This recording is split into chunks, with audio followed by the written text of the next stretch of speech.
So I'm going to give you your, here's a copy of the periodic table that we're going to be using in class for the next couple of weeks. Different versions of the periodic table. Some have more information, some have less information. Sometimes they're formatted differently. But this is the one we'll use, so this is the one you should be familiar with. You're going to have to use it tonight to complete your homework. You're going to have to refer back to it constantly as we move through this unit. So, as we just saw in the video, Mendeleev put together this beginnings of this periodic table by arranging elements certain ways, repeating properties. And again, the amazing thing that Mendeleev did was predicted that there would be elements discovered at some point in the future with certain properties. And as you saw, those elements were discovered eventually, and they agreed with what Mendeleev had predicted. So it was started, Mendeleev did this work in the middle of the 1800s. Okay? And the way that the periodic table is set up, okay, it lists all of the elements that are known, all of the pure substances. As we move in our periodic table from left to right, they're ordered in increasing atomic number. When you look at a periodic table entry, the atomic number is the whole number. Hydrogen has atomic number 1. Helium is atomic number 2. Lithium is number 3. Beryllium is number 4, and so forth. Okay. Those are the atomic numbers. We'll talk about what those mean in a couple minutes. The rows of the periodic table, okay, those are called the periods. And every element in one row has the same number of electron shells. And the number of electron shells, those are the numbers with dashes at the bottom of the periodic table. Columns of the periodic table, okay, are called groups, or sometimes families. And elements that are in the same group have similar properties. For example, hydrogen, lithium, sodium, potassium, everything in that first group, okay, they're very reactive metals. And they have similar properties and characteristics. And also each element, besides having a name, has a symbol that we use. It's a 1 or 2 letter symbol. If it's a single letter, it's a capital. If it's 2 letters, it's a capital and a lowercase. Okay. And that's important because, for example, element number 76, osmium, okay, if we didn't have an upper and a lowercase, we wouldn't know if it's osmium or if it's oxygen and sulfur. Okay, it could be 2 things. So that's why we make sure we write in lowercase. Now, some of the element symbols seem to make sense to us. Hydrogen, obviously, helium makes sense. But others might not. For example, silver. Okay? Silver, what's its symbol? AG. Where do you think that comes from? Or gold is AU. Okay, potassium, yes, K. Yeah, most of those are from Latin. Most of those, their origin is in Latin. Gold is from aurum, A-U-R-U-M. Okay. Iron is Fe, that's from ferrium, Latin. Lead is Pb, from plumbum. And so those have origins in Latin usually, sometimes. And that's why their symbols are sometimes not what we would expect. All right, so what we need to talk about is, what is this information in the periodic table? What do these numbers tell us about these various elements? So first off, the mass of an atom is obviously very, very tiny. Okay? And so new units were created to talk about the mass of an atom. We wouldn't use grams or milligrams or anything even smaller than that. So a new unit was created called the AMU, the atomic mass unit. And in the atomic mass units, it's pretty simple. A proton has a mass of 1 AMU, 1 atomic mass unit. A neutron has a mass of 1 atomic mass unit. An electron has a mass of 0 AMU. Now, electrons do have mass. It's so very tiny that we don't sort of include it in our calculation of mass. It's like if you weighed yourself on a scale at home, and then you took like some lint out of your pocket and weighed yourself again, it wouldn't make any difference in that number. So remind me, which subatomic particles are found in the nucleus? Priscilla? Neutrons and protons. Yeah, protons and neutrons. And then around the nucleus are the electrons. Okay, so when we look at a periodic table entry like this one for carbon, for example, there's several numbers. Two of the most important you need to know are the atomic number and the atomic mass. The atomic number is the whole number, okay, in the periodic table entry. And what it tells you the number of protons there are in the nucleus of one atom of that element. So the atomic number tells you how many protons there are. And the number of protons, that is what determines the identity of an element. If you have an atom that has 3 protons in it, we know that it's what? What element has 3 protons in it? Grady? Lithium. Lithium. So it identifies the element, gives it its properties. No 2 elements have the same atomic number. So the atomic number tells you how many protons there are. But because atoms are generally electrically neutral, meaning they have no overall charge, okay, unless they gain or lose an electron, it also tells us the number of electrons, because they're balanced. The number of protons and electrons are balanced in a neutral atom. So carbon has 6 protons in the nucleus, it has 6 electrons around the nucleus somewhere. So that's simple enough. The other number on the periodic table entry for an element is the atomic mass. The atomic mass is the number that has a decimal. It's not a whole number.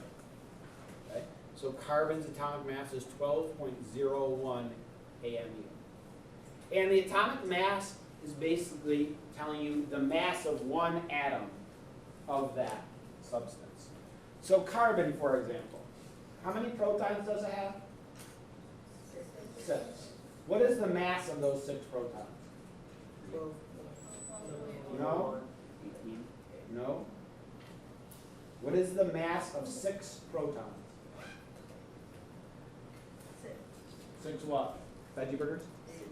6 AMU. Okay? What is the mass of the 6 electrons? 6. No. 0. 0 AMU. So how many neutrons do you think it has? 6. Why 6? Who can explain why you came up with that number? Why 6? Brian? Because there's the same amount of protons and neutrons in the atom. Not necessarily. In this case it is, but that's not always true. See? The atomic mass is 12.01. So the atomic mass is 12-ish. 6 of that came from the protons. 0 of it came from the electrons, so the rest must come from the neutrons. So the atomic mass tells you, when you round it, how many protons and neutrons combined there are in the atom. It's basically giving you the total mass of the atom. So once we understand all of this, we can use the periodic table to tell us some information about an element. Okay? Because to find the number of protons in an element, It's just the atomic number. To find the number of electrons, again, it's the atomic number. To figure out how many neutrons there are, you take the atomic mass and round it, and subtract the atomic number. So let's look at oxygen. How many protons are there in an oxygen atom? Jake? 8. How many electrons? Grady? No? Oh, 8. Correct. They're equal numbers. How many neutrons in an oxygen atom? Joey? 15.9 minus 4. No? That's the atomic mass. Priscilla? 8, How did we arrive at that? because 15.994 rounds to 16. Yep. 16 minus 8 is 8. Yes. So we take and round the atomic mass, subtract the atomic number. So again, this one happens to be the same. But the number of neutrons is not always equal to the number of protons and electrons. Let's look at fluorine. Do you have a question, Grady? Yeah. Well, right here we said that electrons have 0 AMU. Are we talking about the AMU for these as well, or? Yeah. Yeah. So, how come at like 8 then it's 0 AMU for the electrons? I don't know if I understand your question. Like, Those electrons yeah. don't add to the mass of the atom. Uh, So there's 8 protons in oxygen, adding 8 AMU to its mass. There's 8 electrons, but they do not add to its mass. And then there are 8 neutrons, which make up the other 8 to equal 60. So if we were AU, would be wrong? No, AMU is right. All right, fluorine. Aiden, how many protons? 9. 9. How many electrons, Carter? 9. How many neutrons, Olivia? 10. 10. So again, the atomic mass is 19. Subtract the atomic number, we have 10 neutrons. So again, it doesn't have to be the same as the number of protons. Grace? Wait, so how do you know there's 9 electrons? Because electrons and protons are always equal. Oh, okay. That's the atomic number. All right, let's look at gold. Number of protons, Brian? 79. Electrons? Priscilla? 79. 79. Number of neutrons, Jake? 118. Yeah, the atomic mass, 197, minus the atomic number, 79. Now, what did we say about gold and its properties? Back when we were talking about density, and we talked about gold being used as a currency. What was one of the reasons it was used as a currency? Aiden? Like, isn't it easier to tell if it's bigger? Why? Because it's so dense. It's very dense. So, why is it very dense? Now that we start talking about atoms, why is gold a very dense metal? Grady? Because it has a lot of neutrons in it. Yeah, because in the nucleus of a gold atom, there are a lot of neutrons packed in there, giving it a greater mass and allowing it to have a greater density. Finally, helium. All right, Katie, how many protons? 2. 2. How many electrons, Alex? 2. How many neutrons, Taylor? 2. Also 2. Now, you'll notice though, which might not, all these atomic masses are decimals. But we said a proton's 1 AMU, an electron's 0 AMU, a neutron's 1 AMU. So how are we getting decimals as our atomic mass numbers? The reason is because the atomic mass is actually an average mass for that element. So, can we have gold that has 80 protons?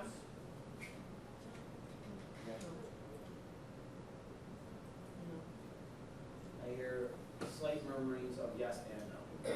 Can I have gold that has 80 protons in it? Dean? No, because then it would be a totally different Yeah. thing. No.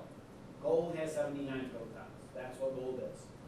Okay. Could I have gold with a different number of neutrons? What do you think? Dean? Okay. You could, because the neutrons don't affect the identity of the element. Sometimes there are versions of elements that do have different numbers of neutrons. One example would be carbon. We'll talk about that in a minute. But we call those other versions isotopes. Okay? Some atoms have a different number of neutrons. Okay? And so the atomic mass is an average of those.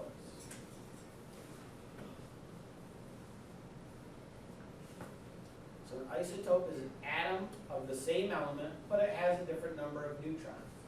It still retains its identity because the number of protons hasn't changed. But with those protons in the nucleus, there could be a different number of neutrons.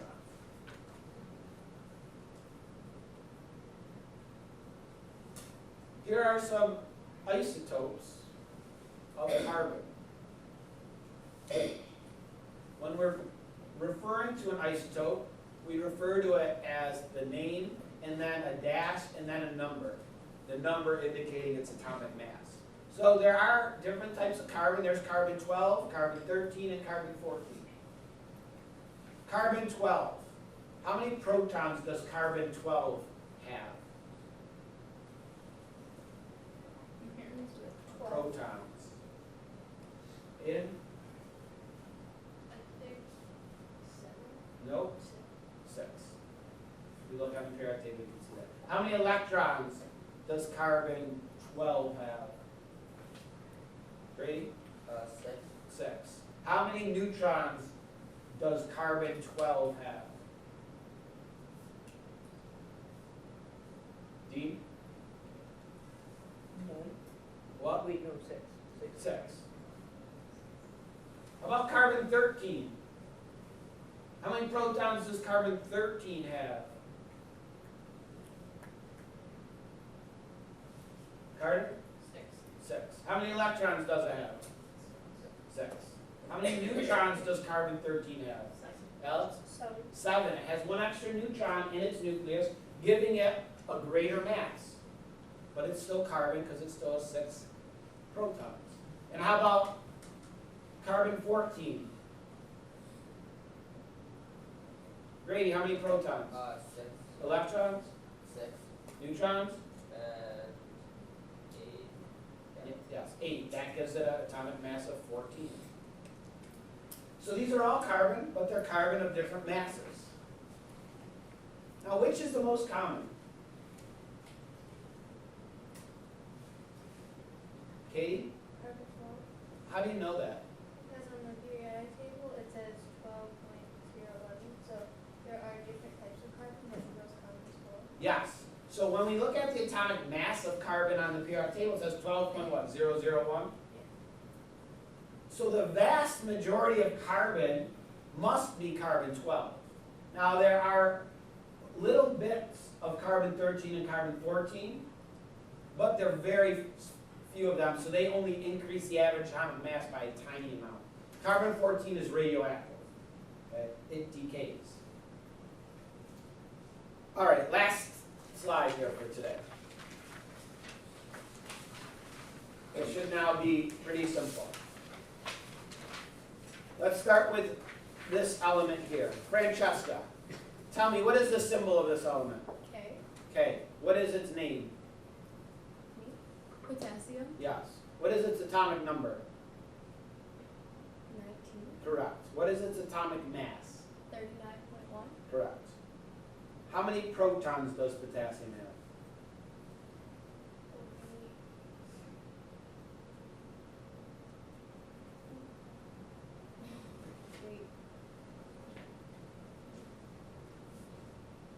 Wait, is it electrons or you round the Nope, atomic that's neutrons.